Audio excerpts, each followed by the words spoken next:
Rock and roll. All right, party time.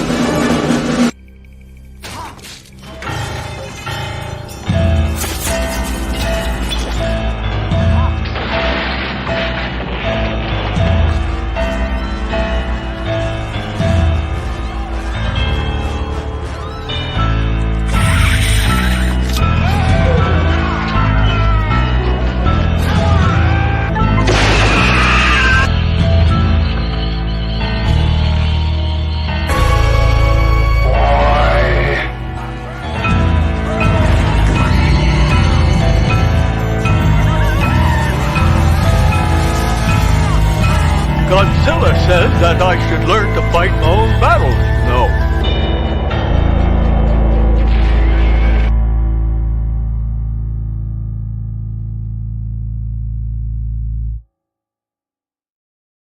Hello, cadets. Welcome to the Big Monster Briefing Room.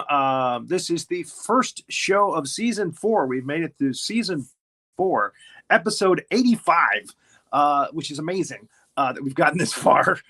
I'm General Lemuel T. Howitzer, retired. This is my decapitated gnome that I drink from.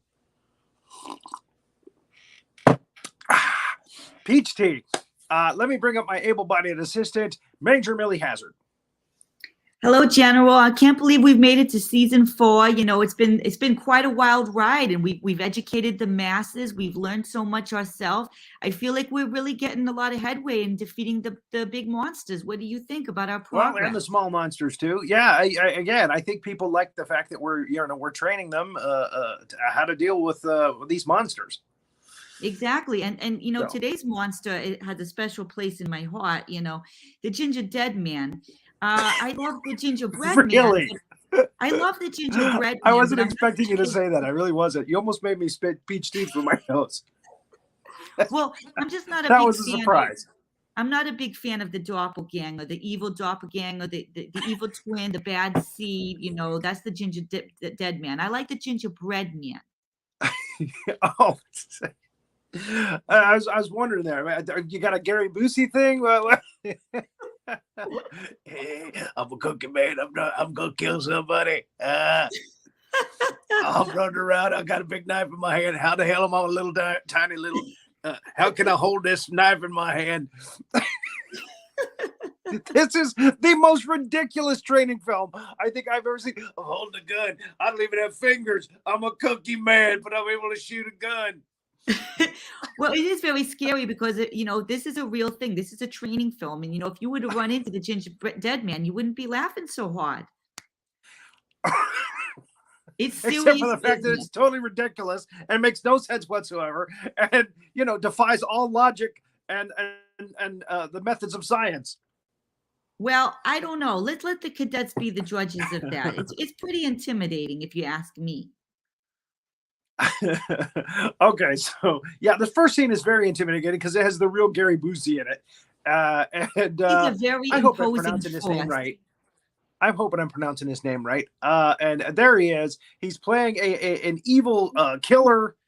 Oh shoot, I forgot to write the names down. Very evil indeed. Yeah, give me 1 second. I'll pull it up here. IMDb. Come on. Gingerdead. You know, there's like 5 of these movies with him, and he was only in the first one. They got somebody else to voice. Making money with it, you know, to keep doing them. They couldn't afford to bring Gary Busey back several times, you know, to do the voice for this guy. Even in the Chucky films, you know, was it Brad Dourif? Or they were able to call him back in. He's Findlemeyer. Millard Findlemeyer. Okay. If a parent names their kids that, yeah, they're going to have a serial killer on their hands. They're setting them up for disaster. So he's in this diner, and he kills this guy and his son. And the daughter is there, and she's watching it all. He's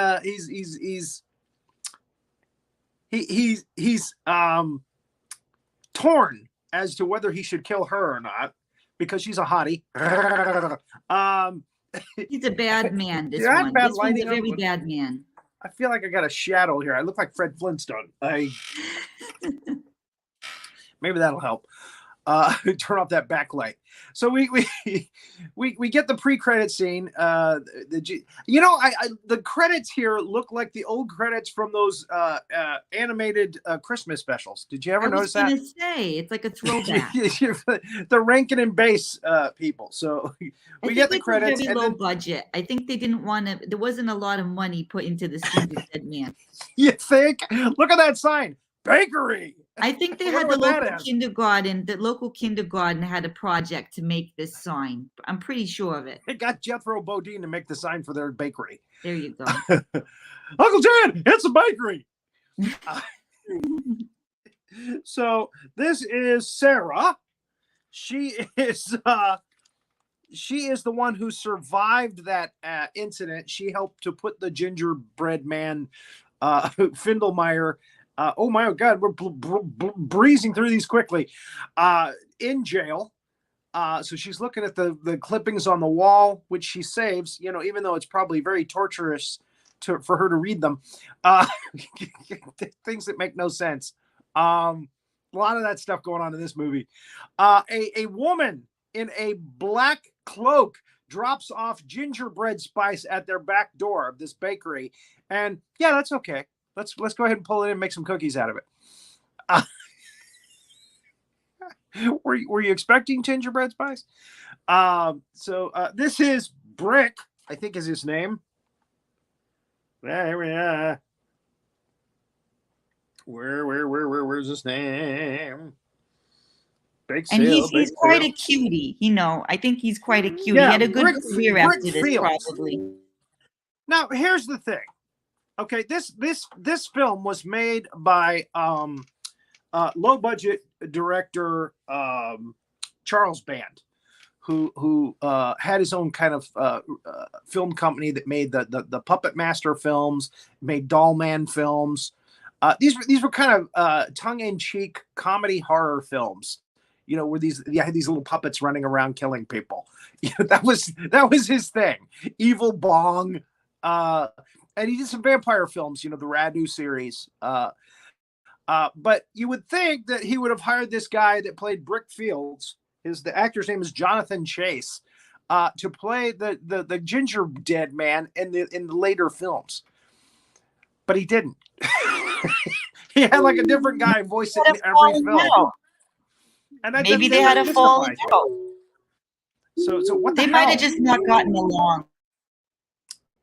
Oh, by the way, we're going to see some gross things in this film timeline because it is a graphic film with blood and gore, and so you're going to see that. Also, you're going to see the movie from beginning to end in this slide time presentation.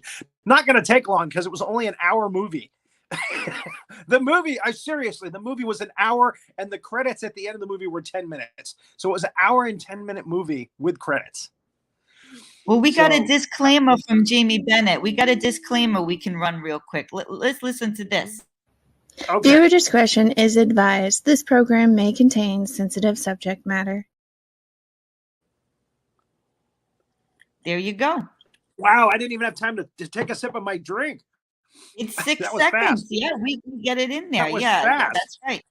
Yeah, we also got the Julio one, So we got the verbal and the audio. We got the audio and the graphic here. Look at this. So we got Julio represented and Jamie doing her voiceover work. Awesome. Okay, so they decide to take the pumpkin spice and make cookies, and he cuts his hand right away when he's working with the pumpkin spice or the ginger spice. He cuts his hand and bleeds in the ginger spice. Okay, so now we have magic ashes ginger spice. She took the ashes of her son and put it in the ginger spice. The mother, whom we never meet. We just see her in a black cloak in that one scene. 2, we have Brick's blood in the actual ginger spice that goes into the cookies now. So that's 2 things. 3, we have like a Frankenstein electrical thing happening with the oven when he's cooking, and it makes him into the Gingerdead Man. I mean, we have all of these different variables. like too many. It's like, okay, I get it. You're going to make a killer cookie man. I get it. Don't overkill. So, yeah, there he is mixing. Brick is mixing up the dough. It really explains a lot. It explains a lot And, about why he became so evil. Well, and it's, the ashes of a dead evil serial killer. So, now this is the mother now, whose husband and son were killed, and she's an alcoholic now. Her daughter basically runs the bakery, even though she wears the apron. Her daughter runs the bakery. Her daughter seems to have come to terms with it, although she misses her dad and her brother. So she shoots the sign of the place that's going to open across the street to compete with them. She's got a shotgun. I always say, drunk and depressed mother, give her a shotgun. No, I never say that. So, okay. So then we go back to the cookie dough and we see a little hand. See a little hand there on the right? Coming out of the cookie dough. Uh-oh, it's forming into something with Brick's blood. Then we meet Jimmy Dean, who's the guy that runs the place across the street. He's like, hey, what's your mama do to my son? I don't think he doesn't really talk like that in the movie. I'm sorry. Doesn't he own a sausage? Doesn't Jimmy Dean own a sausage thing or something? That's probably why I like did that. Big Bad John. That's right. Yeah, he sang Big Bad John. He had his own music show on the 60s on TV. That's his daughter, Lorna. His daughter, Lorna, is a biatch. And, one of those entitled prom queen types. And she's got, I'm going to be killed by a cookie man kind of vibe all over her. So anyway, they're kind of snotty, and they're trying to buy out the bakery for $50,000. And luckily Sarah says, I'm not doing it. And Brick gives her a nice little smile, says, you don't have to do it. That kind of thing. You're strong. You can do whatever you want. So, I mean, it's a typical story, for these kind of training films. So she takes the dough that has been mixing and little hands popping out of it, and she flattens it out and makes a cookie guy, a gingerbread man. And she puts a little red tie on him, and she cuts a little mouth and some raisin eyes and buttons on his little body. It's supposed to be endearing. It's supposed to be cute, but it turns out to be the exact opposite of endearing. But it turns out to be Gary Busey. Hey, I'm a little cookie man. I'm going to kill people. Exactly. Enough said. At the end of this episode, you should run the dancing cookie guy, and I'll do a voiceover of. Okay, I don't know of the Gingerdead Man. Hey, I'm a cookie. I'm dancing, but I'm gonna kill you. I'm gonna come to your house and kill you. We should do that. Very scary. It's very, there very he scary. is. Look at that face. A face that only a mother could love. Looks nothing like Gary Busey. People. And there's your line, people. We wait for that every show. Waiting for that every show. And a lot of times I don't deliver. I'm sorry. Yeah. And also the kaiju children, the kaiju children voices. We look for that. And the peach tea noises. You got the peach tea noises, and you got 2 out of 3. That ain't bad. So Lorna shows up, and she's dropped a rat off in the bakery, and she gets caught by Sarah. And there's a big fight. Fight breaks out. She throws a pie in Lorna's face. And by the way, there's another girl, Latino girl, working in here somewhere. I don't know how we skipped over her, but there it is. I think it was just before the mother showed up with a shotgun, and we just kind of glossed over it. Anyway, I've explained the character now. So they're fighting, and they hit the oven, the controls next to the oven, and there's like a little Frankenstein electric thing going on above the oven. And we see the cookie man coming to life. He's a Franken cookie. Little frankincense and myrrh and ginger. Cookie man. And there he is. Hey, I'm alive. I'm gonna kill people. This movie is absolutely ridiculous. And I think they knew that. So make me small, make the pictures bigger, because I've got like 2 or 3 pictures per slide. So there we go. So we can see the pictures. Gingerdead Man comes alive. They all see him and they're like, oh my God, this is crazy. I'm gonna run around with knives. That's just how you react when you see a gingerbread man coming to life and wanting to kill you.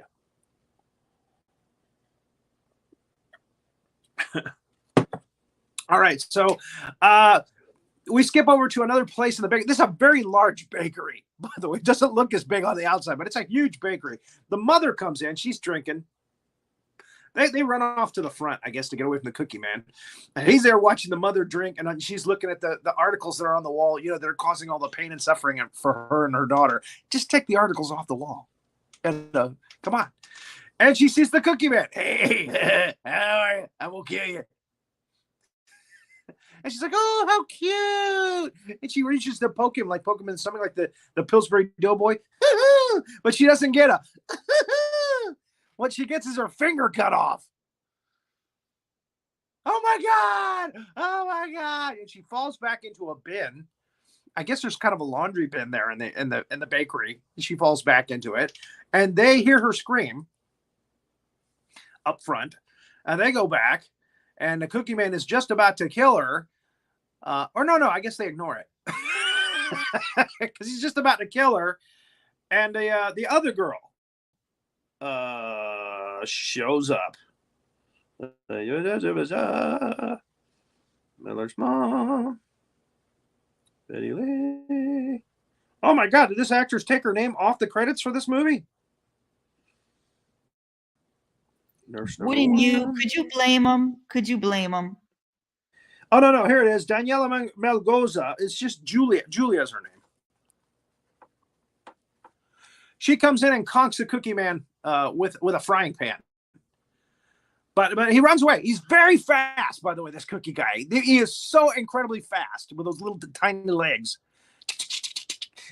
That's the sound of cookie legs hitting the floor. Man, he even though he's hit with a frying pan, it doesn't even faze him. He just runs off because he doesn't want to get squashed. Oh, no. She comes up and that's right. He conks her on the head. That's what it is. When she comes up, he runs away and then he goes and gets a frying pan. And somehow a little tiny cookie man is able to lift a huge frying pan. Again, the laws of science out the window.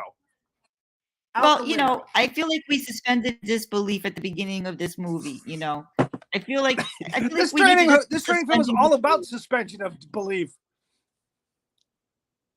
If you don't start from that suspension, you can't watch the film. All right, so Amos, who is Lorna's boyfriend. Okay, I forgot to explain this earlier. Or lawyer, he's with Lorna. He comes in. He goes out to get his gun because there's a cookie man running around yelling and screaming like Gary Busey. So that's grounds for going and getting weaponry. So he goes and gets a gun. Now this is an amazing gun because it's like a 25 shooter. Okay, it's a revolver. Okay, which normally a revolver only has 6 shots, but I counted. At the end of the film, they shoot it 21 times. Okay. And I think he shoots it a couple of times before that. I just didn't have time to go back and listen again for the gunshots. And there's no reloading of the gun to be seen anywhere. So anyway, so he goes in. The cookie man shuts off the lights because he knows where the electric box is. He shuts off the power. Amos comes back in with a gun. He's ready to do some business. He's ready to shoot some cookie. And a romance blossoms between Sarah and Amos. Ooh, isn't that nice? It's a romantic horror comedy. Outside, Lorna's father, Jimmy Dean, shows up. And he's like, whoa, what the hell's going on here? Somehow the cookie man has made it out the door. He's made it outside in lightning quick time. He's jumped into a car. He was actually able to carry a heavy, I guess that's a bakery item of some kind, to push the floor pedal down on the car, and he kills Jimmy Dean. He backs into him up against the wall and kills Jimmy Dean.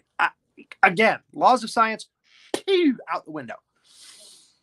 How tall is he? About 12 inches? How can a 12-inch cookie man carry something that big get a car door open. How can he get a car door open? You know. Well, again, General, that's not the biggest concern of the movie. I mean, Did he jump? there's so many things going on here. I feel like that's a distraction. Did they leave a window open?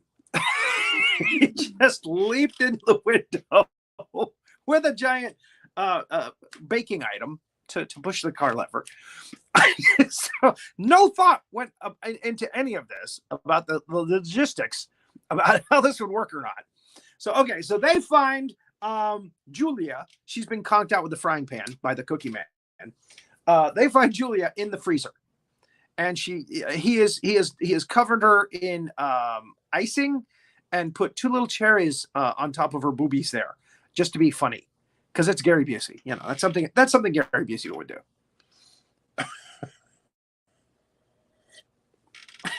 I hope we get a comment from him going, "Hey, I wouldn't do that, man. That's sexist and racist, man. I hate that. Don't tell people I do that." So they pull her out of the freezer to help her to thaw, and as she is thawing, you know, Amos and Sarah, man, they're horny. People are getting their fingers cut off. People are getting hit with frying pans. People are freezing to death. Let's kiss. So Lorna is in the front of the cookie store. I don't even remember the reason. It was so ridiculous. And the cookie man's there with a knife, and he cuts her face. Hey, how about I cut your face and slice it open? And that's what he does. And she freaks out, and she runs back in the back and sees them kissing and making out, and she's upset. And he's back there already taunting them. And again, I think there's a couple of shots here from the gun, but I forget. So Lorna says, "I'm done with this," and she walks out and she trips a wire. By the way, she found her father outside. And it phased her for a few minutes, and then she pulled a ring off his finger, which was kind of a crappy thing to do. Anyway, the cookie man has somehow managed to rig a knife catapult to hit her in the middle of the face, or hit him in the middle forehead with a knife. How he managed to do that with little cookie man hands, I don't know. We didn't see that part, but it was damn fast, because he just sliced her in the front of the. He just sliced her in the front of the store when she ran to the back, you know. So he was able to set that up fast. So they see the finger of the mother, and Sarah recognizes it as her mother's wedding ring. So that's she you know, rightfully assumes that's her mother's finger. She's like, "Oh my God, my mother's here somewhere." And they look in the oven, and sure enough, her mother is baking in the oven. He has somehow, the little cookie man, dragged her body into the oven when everybody else was not in the room at that time. So he must have done it quickly. How? Come on. So, okay. So the mother is in the oven cooking. They go to work trying to get the mother out. They drag the mother out of the thing, which is easier for them, I'm guessing, than a cookie man dragging her in. And the cookie man has enough power to push Sarah into the oven in her mother's place.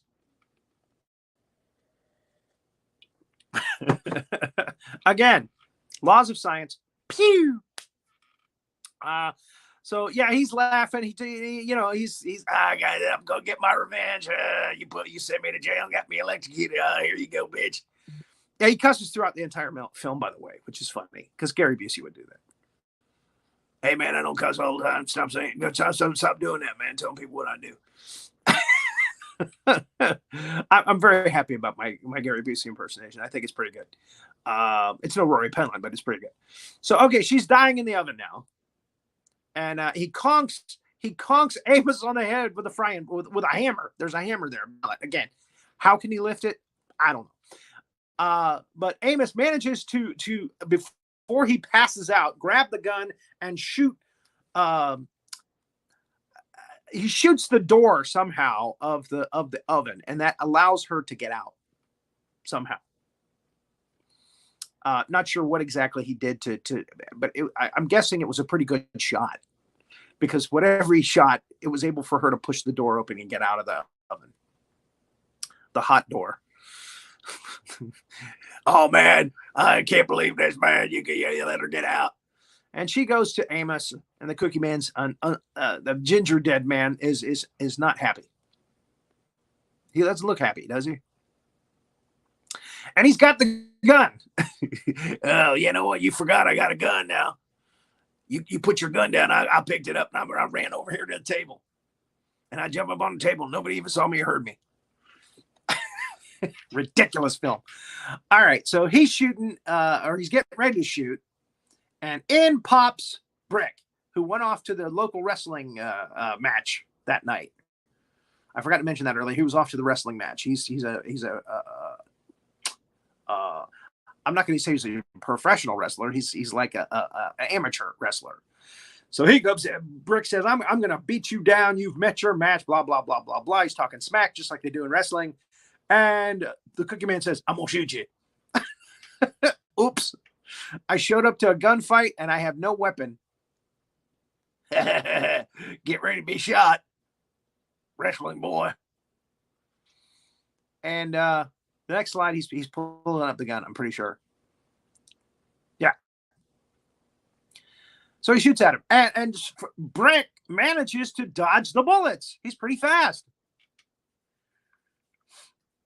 It's amazing how he dodges these bullets. Either that or you know, the Cookie Man, the Gingerdead Man, is a really lousy shot, like stormtroopers in Star Wars. he's just a lousy shot. So I swear to you, he shoots the gun 18 times here. Okay, it's a revolver. He shoots it 18 times.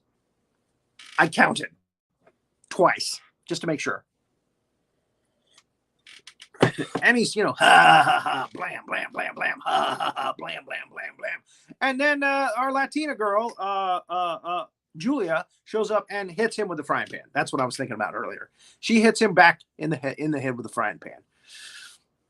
And it stuns him long enough so that Brick can grab onto him and eat his head. And eat him. And what's gross about this is that when he eats the cookie head, and look at all the reactions there from everybody. When he eats him, there's blood all over the place. The Cookie Man has like blood in him. Now, and a Brick put a couple of finger drops of blood into the cookie dough, but somehow in the transformation in the oven, look at the mother. She's like, "Oh my God, he's eating the cookie's head off." Yeah. It's pretty bloody. It's quite disturbing. It's a very disturbing part of the film. I have to admit. Very good. Very disturbing. Disturbing. What's even more disturbing? He belches there. That's the belch. And he says, "Got milk?" Which was a big thing at the time. Got milk. Yeah. And there's the blood coming out of the Cookie Man's body. Graphic. But it would just be alive in his stomach then. The whole thing just seems very this could go medically awry at this point. Wait a minute. Why would you ingest something like that?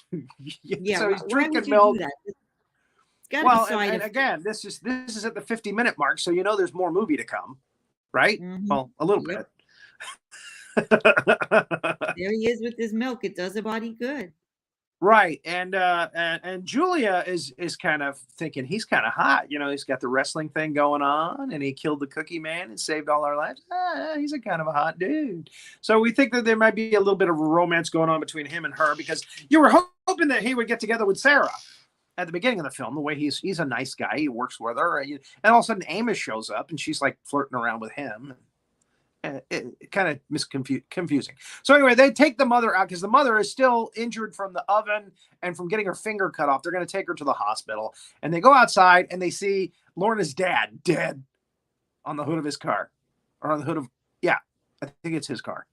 And inside, looking in the mirror, is Brick, who has transformed now into Millard Finmelmeyer, and he's talking with a Southern accent. So, yeah. So what you suspected earlier, Major Hazzard, was correct. He ingested the Cookie Man, and that in doing so, he ingested Millard Findlemeyer. Of course, it's just not a good idea. If you see a crazy homicidal Gingerdead Man, don't bite its head off. Don't eat him. You can bite his head off, but just spit it out. Don't eat it. I would use because you a might get different method. possessed. I would use a different method of decapitation. Again, the best way to kill a cookie man is to throw him in the oven and cook him until he's ashes. That's the way to do it. That's the way I would have done it. Get him in the oven. He's a small guy. Get him in the oven. Cook him beyond dental charts. That's right. So they're discovering Jimmy Dean. That's a good one. What's that? Yeah, that sounds like a prudent plan. That sounds like a much better alternative. Yeah. Yeah. Or crumble him, obliterate him.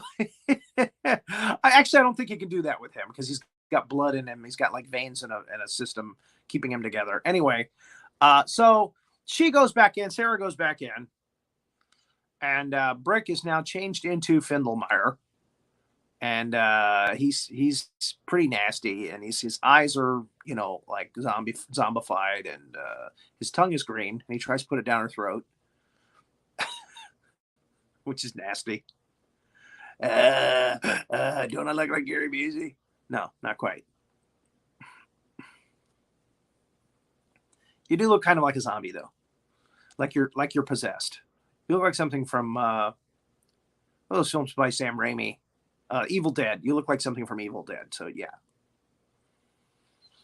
So as he's about to French kiss her, they hear her scream outside, and Amos goes back in, and he's got the gun, and he shoots it again a couple of times. So it's 21 shots on a 6-shot revolver in the last 30 minutes of the movie, the last half of the movie, I should say, and they together, all of them managed to throw him into the oven. He punches Brick around, but all of them managed to push him into the oven, kind of together. And most people would think, and in most of these movies, you would think they would be sad because their friend is probably still there somewhere, and they're killing their friend. But in a Charles Band film, there's a couple of lines of dialogue that are basically like, no, Brick was gone. It was all Findlemeyer, so we had to kill him. And it's okay. I mean, look at that face.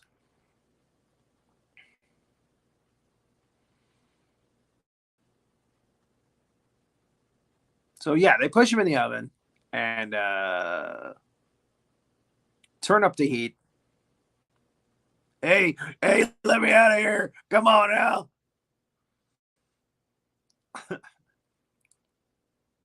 I got to be careful not to do that. Do that Gary Busey impersonation for too long. I'll shred my throat. Yeah, you gotta keep your voice for all of your other amazing things, that's going on. Yeah. You don't want to get your laryngitis. Oh, yeah. Amazing things in my life. Yeah, no more. I'm retired. So there he is. And again, here is them justifying to themselves outside the oven. Okay, we had to do it. I know he's our friend, but he was all Findlemeyer now, so let's just kill him. He was more Findlemeyer than friend. And what I don't understand is if they did kill the guy and there's a guy killed on the outside, why did the police not think this is kind of suspicious, you kids, and this woman with her finger cut off? This crazy drunk woman. Yeah. Did you not kill these people? Who killed these people? It was a Gingerdead Man. Come with us. Back of the car. Turn around. Put your hands behind your back. But no mention of that at all. Instead, about a few months later, they have a bake sale outside and out in front of the bakery. Don't come inside. We'll bring the table of baked goods out to you. Which I thought was kind of a strange choice. But anyway, so the mother looks great now. She's all recovered. And a couple of nurses are there to confirm that. There's actually a line. Wow, is that the blah, blah, blah, blah, blah, blah. She looks great. And I think that's the next slide. This is going to be a short show. I told you this was a short movie. There they are in their nurse outfits still. Now, it's in the credits. Everybody that's at this bake sale at the end of the movie has the last name Band. So I'm guessing that it's Charles Band's wife and 2 kids that are at this bake sale. There's 2 kids that ask about gingerbread cookies. They're coming up, I think, next slide. Yeah, no, there they are. This is showing Amos and Sarah, surviving and loving each other, and what a happy ending. And then the 2 kids ask about gingerbread cookies. And the 2 nurses say, "Oh, what a coincidence. An old lady just dropped off this box of gingerbread cookies. Aren't they to die for?" And that's supposed to be the twist at the end. There they are, Charles Band's kids, his prodigy. They're probably grown up now. This movie was like 20 years ago, so they're probably all grown up now. 15, almost 20 years ago. So yeah, they're in college now. These kids. I hope your dad made lots of money from those horror movies so that he could send you to college. So there they are, putting the box down. That's why they're here. They brought this box that the mother dropped off at the hospital for some reason to take to the bake sale. And they open the box, and it's Gingerdead cookies.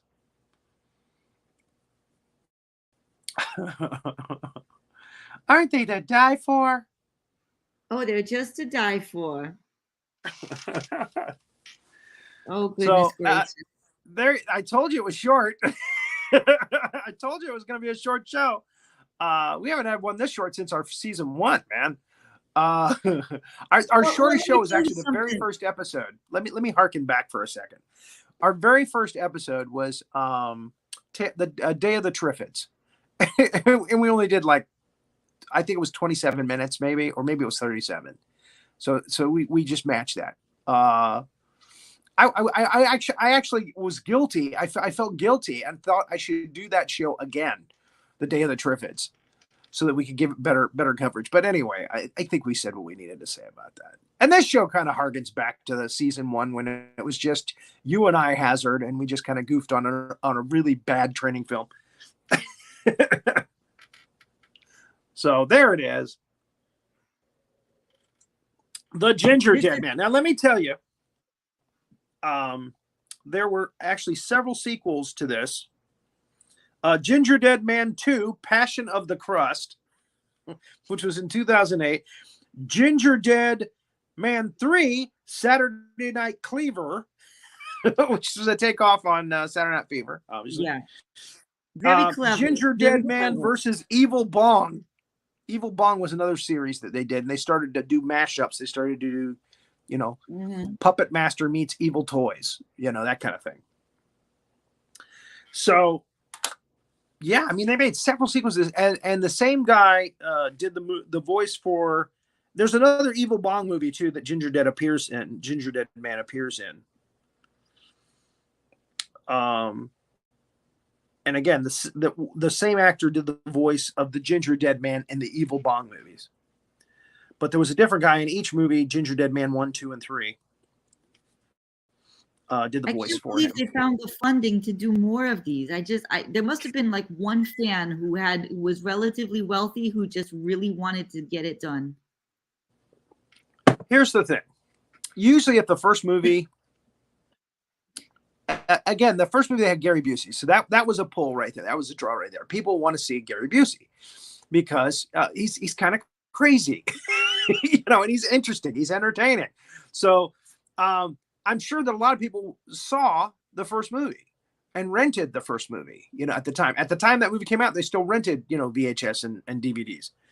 So I'm sure that they made a lot of money on the first one. Okay, the second, third one, probably not so much. But again, if Charles Band can make a movie cheap enough, he's kind of like Roger Corman. You know, he'll make a movie very cheap, and whatever money he makes back, it's like candy. It's like icing on the cake. So I'm sure that's what fueled him to do more of these. You know, the fact that it's a gingerbread cookie man running around killing people in itself is kind of a premise that lends itself to, you know, I got to see that. You know, impulse buy, impulse rent. And a lot of these end up like in, you know, bins in Walmart for like $3.99, you know, or $5.99. He's still making money off of it. So his budgets are so low, it's almost like he cannot not make money off of it, especially if even if it's a direct to DVD release or direct to video release. So yeah, he just keeps churning them out. He keeps cranking them out. You know, you got to admire the guy for cranking out a whole bunch of movies and having his own movie company. I want to call it Full Moon Enterprises. I think that's it. Mm-hmm. Full Moon Enterprises. I'm pretty sure that's Charles Band's company, but he's done a lot of movies. Yeah. When you realize how hard it is to get one movie made, much less in a slew of, you know, series of movies. Yeah, that's really where my question is. That's an interesting thing. That's my question right there. Well, and again, he if he has a series that's more popular, like the Puppet Master films, although a lot of people like the Puppet Master films or the Radu films, the vampire films.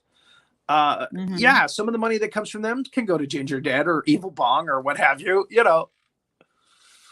So it's just an ongoing business, and he knows how to, you know, crank out movies, make a lot of movies with no-name actors, you know, that have never done other movies, you know. He knows the business, Charles Band. You got to give him hats off to him for that. That's right. Good point. But some of them are really ridiculous, like the Doll Man films. You know, let me see how many Doll Man films he's made. I'm curious. How many could there even be? I'm surprised. I know he's made, and Tim Thomerson, the comedian, was Doll Man in those. But he's done like 5 of the Evil Bong films. He's done like 5 or 6 of the Puppet Master films. You know the Puppet Master films, right? What I'm talking about? Oh, yes. Unfortunately, I wish I didn't. Okay, Doll Man. I'm pretty sure he's done a couple of these as well. Doll Man, Tim Thomerson. Doll Man versus Demonic Toys. So there's been at least 2 of them. Huh. I would have guessed more than that, but there's at least 2 of them. And again, Tim Thomerson was in both of those. So they were able to pay for him. I guess Gary Busey was too expensive to do Doll Man and later films. They just said, you know what? You know, we used Gary Busey for the first one. We'll just use somebody else for this. Yeah, we'll just use someone no name for the third one and the fourth one. You know, second, third. To me, makes sense to me. You know, you can't. Not everyone can afford. Yeah, show business, right? It's not all about the show; it's about the business. Unfortunately, everything, even in art, is a business. You know. Yes, that is a business. You've got to make some money to keep churning it out, you know. Absolutely. And again, Charles Band knows how to make money. Low budget, ultra low budget. You know, that way you keep your overhead down. You know, you don't have to make a lot of money to get over the line. Okay. Next time on Big Monster Briefing Room, we're going to have Pan Oraya come on the show. She's our mummy expert. We're going to do The Mummy from 1959, the Hammer version with Christopher Lee and Peter Cushing. So that should be an entertaining show. I hope much more entertaining than this one. We love Pan. We love Pan. We love everything about Pan. She's amazing. Up close on the mic, improv night. You know, the stuff that she does is so wonderful. She's absolutely wonderful, and we love having her on. She's an excellent expert. I forgot to mention that I'm wearing my psychedelic camouflage this show. I was going to mention that at the beginning of the show. It looks very good. I should have mentioned that. It looks awesome. It looks absolutely I got a little red spot here where I stuck myself with my pen.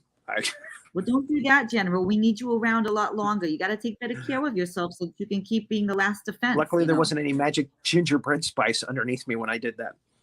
Well, I'd have to bite your I'd head be off. running if around it the happened. house. I'd have to bite All your right. head off. That's the thing. All right. Thank you, cadets. Thank you, everyone, for tuning in. Thank you so much. Next, wait, it's casual. We have two guys on Monday. We got Burn It Down. We got who's on it's casual with Roy Penland. Writer, comedian Mike Vance. He used to be a comedian. Now he's a writer in Texas. His name's Mike Vance. He will be on next week on It's Casual. That's going to be That's wonderful. what I'm told. All right. Well, everyone keep tuning in. And tonight at right after this at 7:30, we have another Journeys with M.M. Farwell and Renee Jaworski. So that's going to be awesome. Mhm. So everyone tune into that. Always awesome. All right. All right. Stay on the Keep lookout an for eye those out big for those.